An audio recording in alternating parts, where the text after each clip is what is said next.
হাইরে রূহের জগতে যারা ছিলেন তাদের কর্ম কবরে পৌঁছে দিলেন।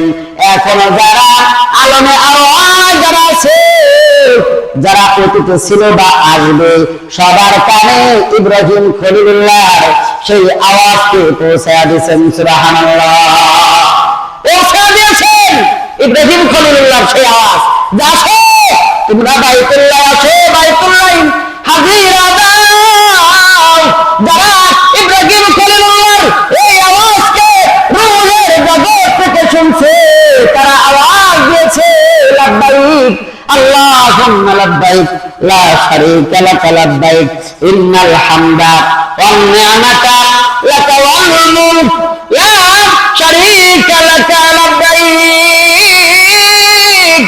এই লাব্বাইক যারা মায়ের গর্ভ থেকে শুনছে, যারা ওই সময় যারা দুনিয়ার মধ্যে ছিল যারা শুনছে, হায়রে তাফসীর ইবনে কাসিরের ভিতরে লিখেছেন যারা রূহের জগৎ থেকে আলমে আরওয়াহ থেকে যারা এই ইব্রাহিম খলিলুল্লাহর আওয়াজ শুনে যারা একবার লাব্বাইক বলছে তারা একবার হজ করবে, যারা দুইবার লাব্বাইক বলেছে তারা দুইবার করবে। যে যতবার লাব্বাইক লাব্বাইক বলে সারা দিছে সে সেই কয়বার হজ করবে। সুবহানাল্লাহ। সেই জন্য আমরা নাসিব গোলাম হতভাগা এখনো যারা হজ করতে পারি না, জানি না ইব্রাহিম খলিলুল্লাহর ডাকে আমরা লাব্বাইক বলছি কি বলি নাই, আল্লাহ মালুম। এই জন্য নবীর উম্মত আল্লাহর গোলাম বাইতুল্লাহর মহব্বত রাখো, বাইতুল্লাহর যাওয়ার প্রস্তুতি গ্রহণ করো। হাইরে জীবনে কত আশায় তো করলাম, এই তো ঘর কাজ করে যদি মরতে পারি, 5 তলা বিল্ডিং 2 তলা বিল্ডিং করে যদি আমি ইন্তেকাল করতে পারি, তাহলে তো আমার সন্তানেরা শান্তিতে বসবাস করবে। ব্যাংকে যদি 5 লাখ রাখতে পারি, আমার স্ত্রী দুই বাচ্চারা ভালো থাকবে, সুখে থাকবে।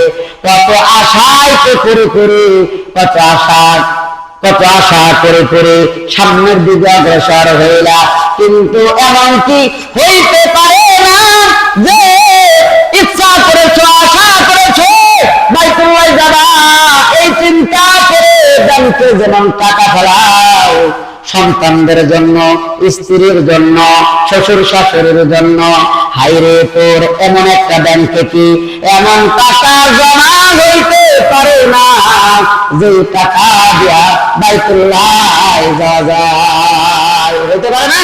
হ্যাঁ, প্রস্তুতি, সবকিছুই তো একটা প্রস্তুতি আছে, নিয়ত আছে, হয় না তো? নিয়ত ছাড়া তো কোনো কিছুই হয় না। যে আল্লাহ বান্দার 5 লাখ টাকা আছে, সে চিন্তা করে আমার সামনে বছরের এটা 25 সাল চলে, 2025 সাল চলে, 26 সালের মধ্যে আমার 10 লাখ টাকার মালিক হওয়া লাগবে। আছে না? এমন আছে না? চিন্তা করে, হ্যাঁ এইভাবে আগাও। হ্যাঁ, যদি নবীর উম্মত হও, যে নবী তোমার জন্য ওহুদে দান্দান শহীদ করলো, হাইরে কত কষ্ট করলো তোমার জন্য, এখন মদিনায় শুয়ে শুয়ে যে নবী এখনো উম্মতি বলে রওজায় কাঁদে, আর আল্লাহ তোমার সম্পদ দিলে, টাকা পয়সা দিলে, অথচ সেই নবীর রওজা দেখার জন্য তোমার মন কাঁদে না। তার মানে হলো নবীর মহব্বত, বাইতুল্লাহর মহব্বত তোমার অন্তরে নাই। আর যদি বাইতুল্লাহর মহব্বত, নবীর মহব্বত না নিয়া যদি কবরে দেওয়া যায়, আর যদি ইমাম সাহেব তোমাকে কবরে রাখার পরে যদি বলে বিসমিল্লাহি আলা মিল্লাতি রাসূলিল্লাহ, আল্লাহর নামে রাসূলের দলে উঠা দিয়ে গেলাম, আল্লাহর নামে রাসূলের দলে উঠায়া দিয়ে গেলাম, অথচ দুনিয়ার মধ্যে যখন জীবিত ছিলাম রাসূলের প্রতি তোমার মহব্বত ছিল না, রাসূলের আদর্শ মোতাবেক জীবন গড়ো নাই, তোমার মাথা থেকে পা পর্যন্ত খুঁজে খুঁজে একটা সুন্নত বের করা যায় নাই। অথচ যদি ইমাম সাহেব তোমাকে কবরে রাখার সময় যদি বলে বিসমিল্লাহি আলা মিল্লাতি রাসূলিল্লাহ, আল্লাহর নামে রাসূলের দলে উঠা দিয়ে গেলাম, তাইলে ইমাম সাহেব মিথ্যা বললো, ঠিক না ঠিক যেরকম বোঝেন নাই মনে হয়। মাটি দিতেছি কয় হুজুর একটু দিন আরে দোয়া করা লাগে কর না, বিসমিল্লাহি আলা মিল্লাতি রাসূলিল্লাহ। আরে বিসমিল্লাহি আলা মিল্লাতি রাসূলিল্লাহ যদি আমি না বলি তাহলে সমস্যা কি? তার মানে হইল আমি আল্লাহর নামে রাসূলের বলে উঠা দিয়ে গেলাম।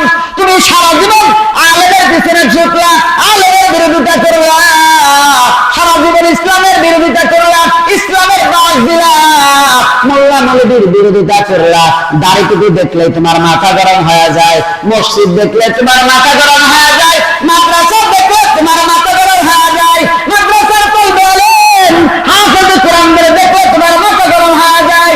যাদের এমন মাথা গরম হয়, আর এই কবর করা হতভাগাদেরকে যদি কবরে রাখার সময় বলা হয় বিসমিল্লাহি আলা মিল্লাতি রাসূলিল্লাহ, আল্লাহর নামে রাসূলের দলে উঠা দিয়ে গেলাম, যে ইমাম বলবে সে মিথ্যা বললো, ঠিক না ঠিক?